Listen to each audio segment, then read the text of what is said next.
Magandang araw mga bata! Manatiling nakatayo para sa ating panalangin. Soterol, maaari mo ba itong pamunuan? Sa ngalan ng Ama, Anak, Espiritu Santo. Amen. Okay, bago kayo umupo mga bata, pakipulot muna ng mga basura at ihanay nyo ng maayos ang inyong upuan. Okay, maaari na kayong umupo mga bata. At ngayon naman, bago natin simulan ang ating talakayan o aralin, meron muna akong mga alintuntunin na ating babasahin.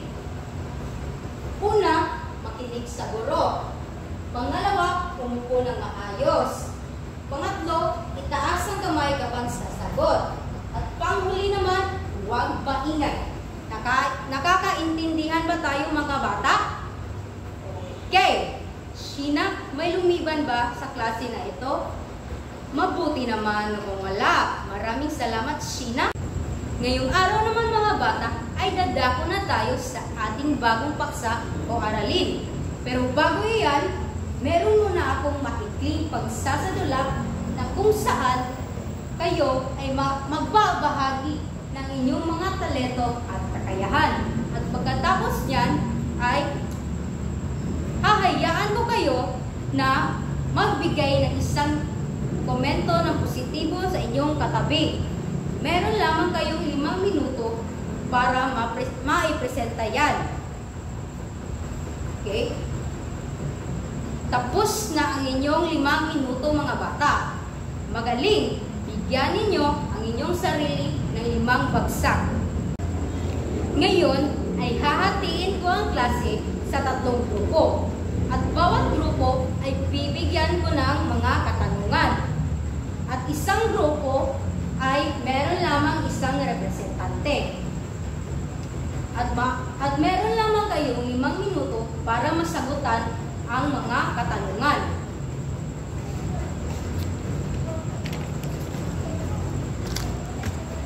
Okay.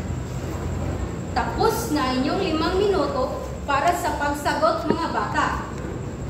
Unang grupo, maaari nyo bang ibahagi sa amin ang inyong mga sagot? Okay, maraming salamat. Ngayon naman, bibigyan nyo ng 5 bagsak ang inyong mga sarili. Manatiling nasa inyong mga kagrupo mga bata at ihanay ng maayos inyong upuan. At ngayon naman, sino-sino sa inyo ang nakaranas na ng pagrespeto sa kapwa? Yes, Edward? Okay, maraming salamat, Edward. At ngayon naman, bago natin simulan ang ating talakayan o aralin, meron muna akong mga layunin na nais nating makamit pagkatapos ng ating talakayan. Una, natutukoy ang positibong katangian at kakayahan. Pangalawa, nakilala at napangalagaan ang sariling kakayahan, talento at katangian. At pangatlo, nagpapakita ng paggalang sa sarili at sa iba. At ngayon naman mga bata, ang ating paksa na tatalakayin ngayon ay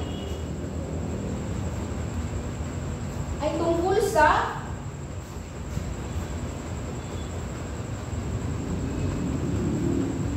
paglinan ng positibong pagtingin sa sarili.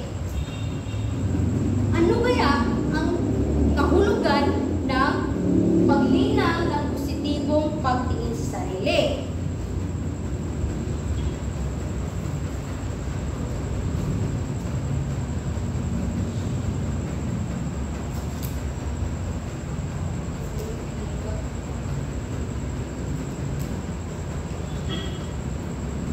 Ang kahulugan ng pagtingin sa sarili ay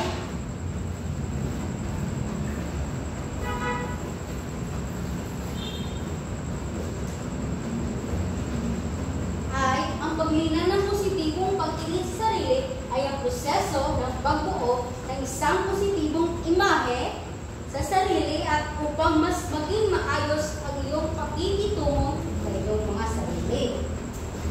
At ang paglinaw ng positibong pagtingin sa sarili mga bata ay meron itong mga aspeto.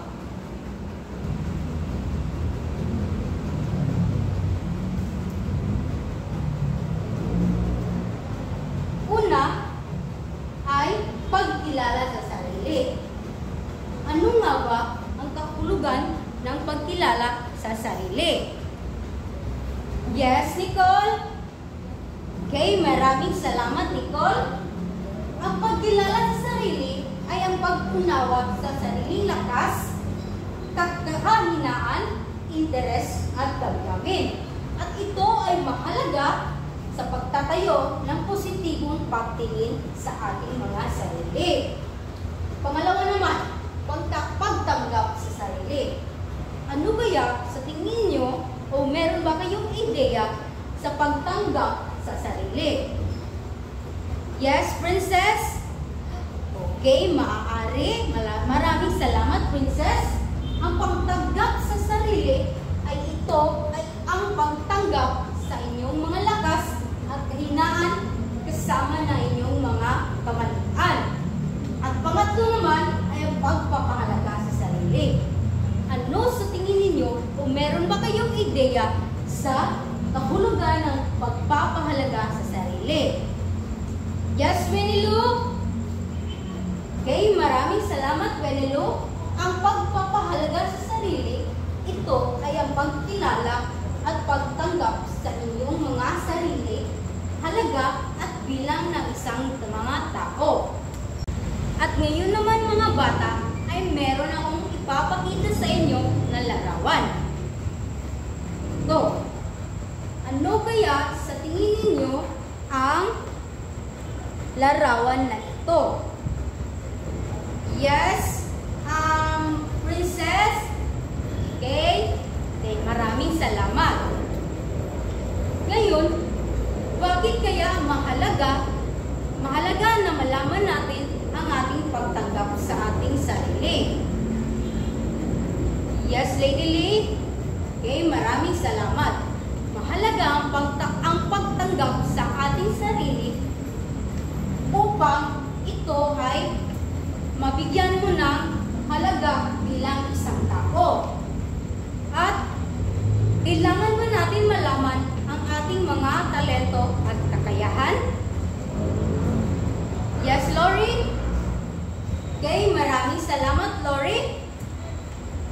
Mahalaga na malaman natin ang ating kakayahan at talento upang tayo ay merong positibong pagtingin sa ating mga sarili. Ngayon mga bata, bigyan ninyo ng 5 bagsak ang inyong mga sarili. At ngayon mga bata, paki-ayos ng inyong mga upuan at bumalik na kayo sa inyong orihinal na upuan. At ngayon, ay tapos na tayo sa ating pagtatalakay. Titignan natin kung meron ba kayong natutunan sa ating tinalakay ngayon. Kumuha kayo ng isang buong papel at sagutan nyo ito.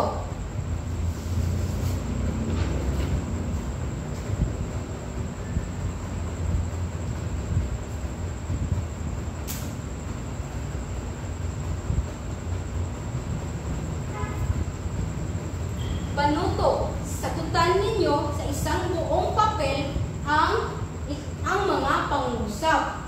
Una, bakit at anong mga hakbang na maaari mong gawin upang mapabuti ang iyong mga kakayahan? Pangalawa, paano mo maipapakita ang inyong respeto sa ibang tao? Meron lamang kayong 5 minuto upang sagutan ito base sa inyong natutunan sa ating talakayan ngayon. Naiintindihan ba mga bata? Okay, maraming salamat. Okay mga bata, at ngayon ay tapos na ang inyong 5 minuto sa pagsagot nito. Maaari nyo bang ipasa sa harapan ang inyong mga papel? Okay, maraming salamat mga bata. At ngayon mga bata, ay tapos na tayo sa ating tinalakay. Meron akong isang takdang aralin.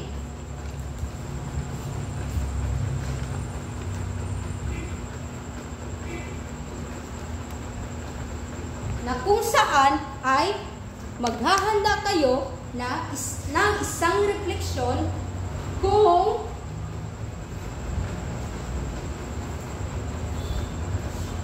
paano mo nakilala at pinahalagaan ang iyong mga kakayahan at talento. Maaari lamang itong ipasa sa susunod natin na pagkikita. Maraming salamat mga bata at iyon lamang po.